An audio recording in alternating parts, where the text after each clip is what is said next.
It's radio silence so far from the camp of presidential candidate and Vice President Leni Robredo as the partial unofficial results have started coming in, and we're seeing again such a huge lead by the late dictator's son Ferdinand Bongbong Marcos Jr. If this trend continues until 100% transmission, it means the surveys have been right all along, and her supporters have been proven wrong. Many of them had the initial reaction always, all the time, to disregard the surveys. But if we are going to base it at over at least 53% transmission, then it means that Bongbong Marcos could really be the next president of the Philippines. But of course, we do have to wait for that. Officially, there has still been no word from key people on the campaign, but we know that Robredo spokesperson Barry Gutierrez is here in Naga City. He is at the home.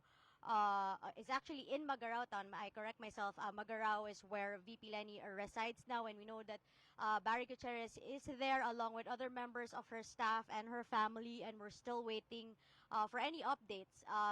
If there's going to be talk about concession, because of course that is the elephant in the room, is Leni Robredo going to concede at this point of the transmission? We are waiting for that. There are supporters, of course, we have been monitoring them. They haven't been posting a lot. I would imagine that the results so far are quite disheartening for them. They are monitoring it. So if anything, I think the Robredo campaign needs to address their supporters soon.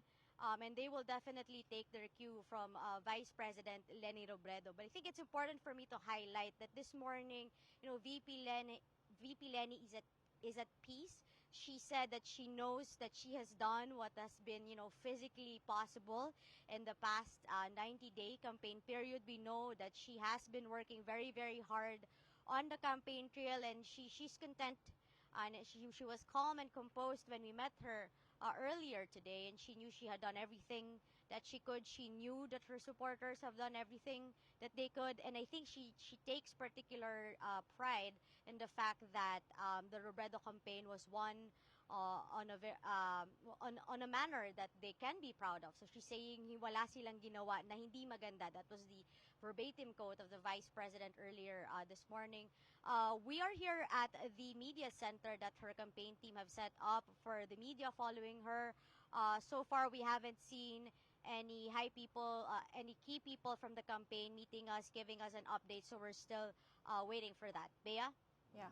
Mara, you mentioned earlier no, in previous reports, rather, that in the meeting the Avance, parang yung overarching tone was really pasasalamat at a recognition of the awesome work that her volunteers have been doing. That would be Leni Robredo herself and Kiko Pangilinan. But how about the campaign? Because I know that you've been spending as the embedded reporter in the Robredo Pangilinan campaign. Like, yung mga tao sa campaign team, yung mga tao na maaaring hindi kilala ng mga casual viewers at readers ng balita, how have they been processing also? Like you mentioned, we haven't heard from them given the unofficial and partial transmission results so far, no? Pero how have they been processing yung pink wave or yung support from the volunteers from the last 90 days? I think that a lot of the people in the campaign, from the top to to the staff, I think they're all very proud of what the Robredo campaign has achieved. This massive volunteer movement, has not been seen in the Philippines since a very, very long time. Some would say since the 1986 EDSA People Power Revolution, when Filipinos toppled the father of Bongbong Marcos, the dictator Ferdinand Marcos Sr. And I think the Kakampink crowd and the campaign team of VP Leni are proud of that. And I think that's why her meeting the Avances message primarily focused on that, thanking the supporters for doing everything that they can. I have also been starting monitoring the reactions from people in her campaign. I would say that some of them are starting to accept what is the inevitable. They just have, we are waiting kung until what percentage sila tatanggapin that they probably have lost these high-stakes elections, but there are also certain people in the campaign and supporters in particular, the ordinary people who really went out of their way, went out into the streets, spent their own money, used their own time, hoping that the remaining transmission of votes that have yet to come in will actually be in favor of Robredo. And so I think right now it's really just a matter of time. I think VP Lenny herself would need to have to make that call if she would concede or if she is going to wait until the last vote is counted. She did say, a couple of weeks ago that this battle between her and Marcos and the kind of politics that he represents is a fight down to the finish. So it's possible that hanggang pamarningan tayo dito hanggang matapos yung botohan before we would be able to get official word from Robredo and her campaign team. Bea? Probably, Mara, because I seem to recall that there were a couple of times when there was mention of internal surveys that made people within the Robredo camp seem more upbeat than what we would think their mood would be given the Pulse Asia. Do you have any sense that was this just pep talk, or did they actually really believe that there was something there that maybe the rest of us don't know about? What I can say is that the performance of VP Lenny Robredo in their internal surveys are slightly better than the Pulse Asia and the other major pre-election surveys that have been publicized. And so their guarded optimism, that's the term that I would borrow from certain campaign sources that I've been speaking to the past days, is rooted from their internal surveys where Robredo's numbers are slightly higher than what we're seeing in the surveys that have been publicly released, but it's consistent. Marcos is still leading, even in their internal surveys. So the key people in the campaign, have prepared for this kind of scenario that perhaps really the numbers have been correct all along.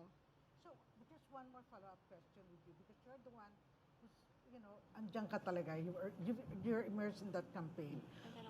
We know that this information is blamed a lot of times for the advantage of the Marcos camp, but it can't just be disinformation. From your vantage point, ano pa ang mga aspeto ng lipunan natin siguro or our politics that has played to the advantage of Ferdinand Marcos Jr.?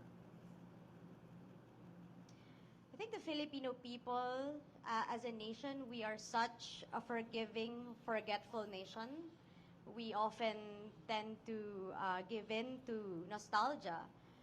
And that doesn't really play well when you have the money and the machinery of the Marcoses playing in that culture that we have. And they spent years fortifying that disinformation network, just sanitizing their image and erasing Filipinos' memories of the abuses and atrocities committed under martial law.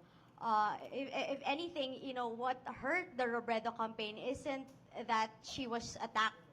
Of course, that's really such a major factor. But I think one of the big setbacks of the Robredo campaign is that Robredo did not prepare early enough for her presidential campaign.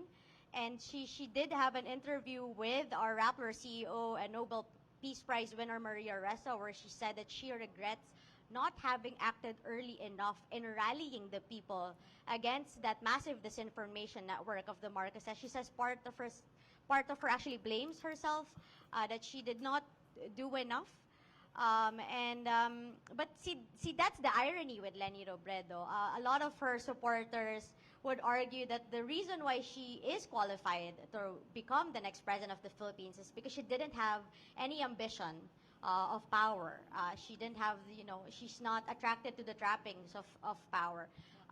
But again, reality sa politika sa Pilipinas, kung gusto mong manalo, kailangan matagal pa lang na ayos na yung makinarya mo. And Lenny Robredo only started building her machinery after she declared her candidacy. We have to remember she declared, I believe, second to the last day of the filing of candidacies, and ever since then, she has been playing catch up. So the pink wave is incredible. We haven't seen that kind of dedication and passion from a lot of Filipinos.